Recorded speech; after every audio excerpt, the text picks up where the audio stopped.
If you want some more highlights of what the Green Party's platform is, I won't go through all this, but you can see it includes a lot of stuff under each of our 4 pillars.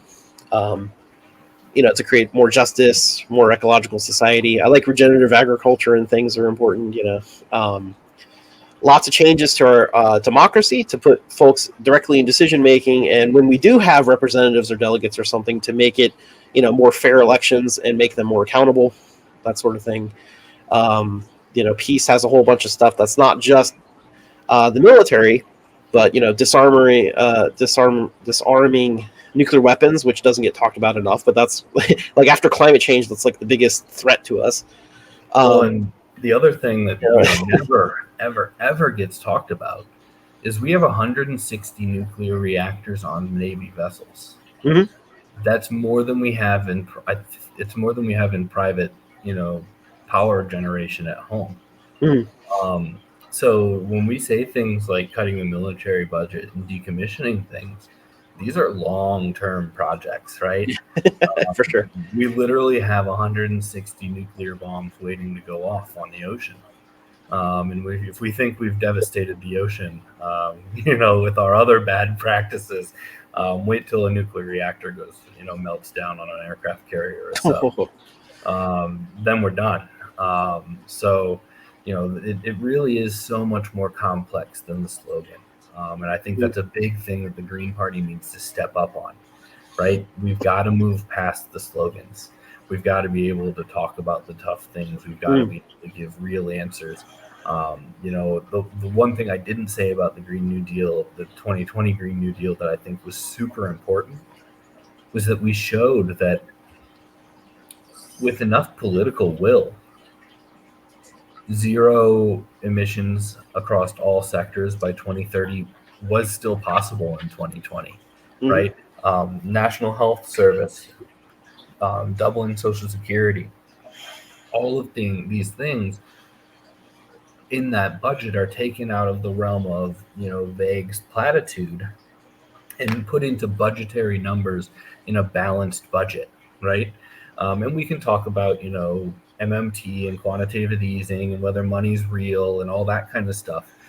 But to be able to show it in a balanced way speaks to people, right? To be able to we were able to show like this isn't crazy radical nonsense, right?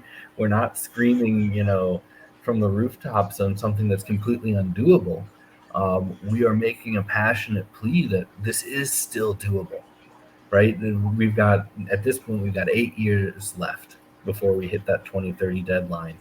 And that deadline's we're probably going to hit the numbers before that actual deadline, right? So these aren't abstract things that, our eco-socialist Green New Deal budget showed that this is a possible future. Not a radical dream. It's very much doable.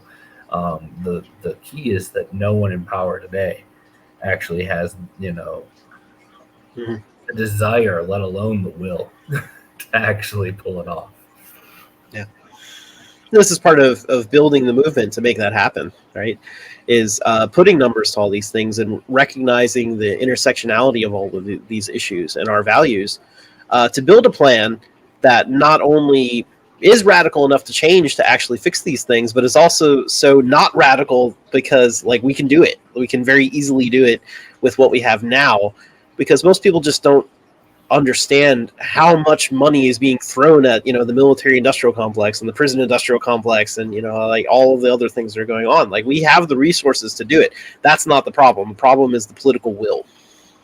And we're also not out of line with the mainstream in our demands. Yeah. Right? Medicare for all has a majoritarian support in the United States. That means including a majority of Republicans support Medicare for all. It's something like 60. I think 62% last number I saw supported Medicare for all. And that's like 94% of Democrats. Right? We didn't know that from looking at their leadership. The Green New Deal had over 60% support during polling in 2020. Peace is widely majoritarian and supported, right? We're not taking radical positions. The ones taking radical extremist violent positions are the Republican and Democratic parties, both. Right? When you look at green policies, they are largely majoritarian. They're largely publicly popular. Yeah, exactly.